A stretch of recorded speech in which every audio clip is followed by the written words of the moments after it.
اللہ الرحمن الرحیم۔ السلام علیکم۔ 10 لاکھ کا جہیز، 5 لاکھ کا کھانا، گھڑی پہنائی، انگوٹھی پہنائی، ولیمے والے دن ناشتہ، مکالمہ کھانا دیں گے، بچہ پیدا ہونے پر خرچ، بیٹی ہے یا سزا ہے کوئی، مرد ہونا آگے بڑھو، کرو یہ سب خرچہ خود، اور کرو 4 شادیاں۔ سنت کیا صرف 4 شادیوں پر ہی یاد ہے؟ باقی سنتوں پر عقل کام کرنا چھوڑ دیتی ہے کیا؟ وہ اکثر اس لیے باپ سے ہی فرمائشیں نہیں کرتی تھی کہ پہلے ہی اس کی شادی کا خرچ اور جہیز بناتے بناتے اس کا باپ مقروض ہونے والا تھا۔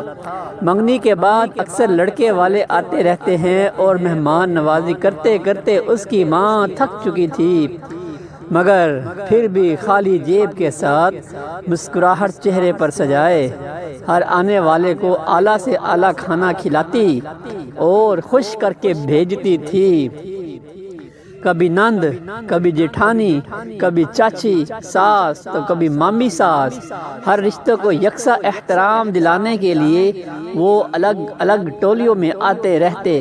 ایسے میں شام کو اس کے بابا جب گھر آتے تو ان کے پاس خاموش بیٹھ کر ان کا سر دبانے لگتی، مانو جیسے باپ کو ہمت دلا رہی ہو یا یہ کہنا چاہ رہی ہو کہ سوری بابا، میری وجہ سے آپ قرض لینے پر مجبور ہیں۔ شادی کی تاریخ فکس کرنا ایک تہوار بن چکا ہے۔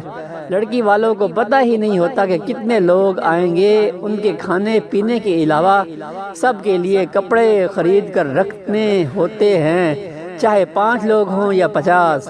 پھر بارات پر لڑکی کے باپ کو 10 بندے گھیر کر پوچھتے ہیں، جی کتنے بندے آ جائیں، کیا بولیں گے وہ؟ اگر 100 کہے تو جواب ملتا ہے 200 تو ہمارے اپنے رشتہ دار ہیں۔ پھر محلے دار، لڑکے کے دوست، کچھ نہیں تو 400 افراد تو مجبوراً لانے پڑیں گے ساتھ۔ اب لڑکی کا باپ کیا کہے، مت لانا، میرے پاس پیسے نہیں ہیں۔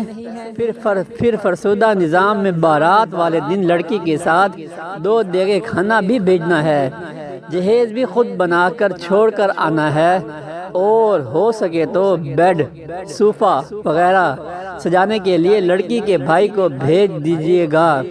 لو مسلمان پاکستانیوں، یوں ہوتی ہے ایک بیٹی گھر سے رخصت، اب اس کا آگے سسرال میں کیا مول ہوگا؟ یہ اکثر ہم سنتے رہتے ہیں۔ ہاتھ جوڑ کر التجا ہے، مت کرے ایسا، توڑ دیں یہ رسمیں جن سے ایک باپ توبہ کر لے